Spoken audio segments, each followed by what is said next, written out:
On va en venir à une autre actualité beaucoup plus sinistre, c'est la montée du narcotrafic. Vous avez tous vu les règlements de compte à Rennes la semaine dernière, qui suivait d'ailleurs d'autres règlements de compte à Brest, attaques de tram, etc.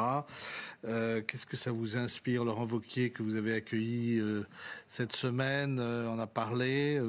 Comment vous évaluez cette tendance? Pour moi, c'est quand même le résultat d'un déni et d'un laxisme depuis de très longues années dans un certain nombre de municipalités, de grandes municipalités, et singulièrement, et pardon de le dire, gérées aujourd'hui par la gauche. Je pense qu'il est plus que temps de réagir. Ça fait des victimes. Les gens qui habitent ces quartiers-là n'en peuvent plus.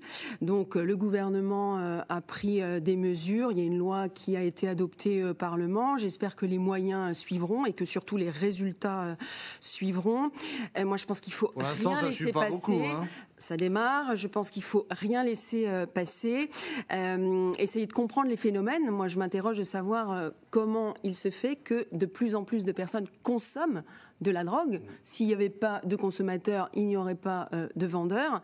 Donc je pense qu'il faut comprendre les phénomènes. Et il n'y a pas de fatalité. Moi, j'observe que dans les villes moyennes ou les petites villes, parce que maintenant ça arrive aussi dans le monde rural, quand on s'organise, ce qu'on a fait à Vitré, qu'on a des policiers, qu'on travaille avec la gendarmerie ou à la police quand on est en zone police, quand on arme nos policiers, quand on a des objectifs très clairs de faire reculer la délinquance et les narcotrafics, on arrive à des résultats. Mais il y a des quartiers entiers qui sont aujourd'hui totalement gangrénés. Claire Desmarres, vous avez vu que le ministre de la Justice plaide pour une saisie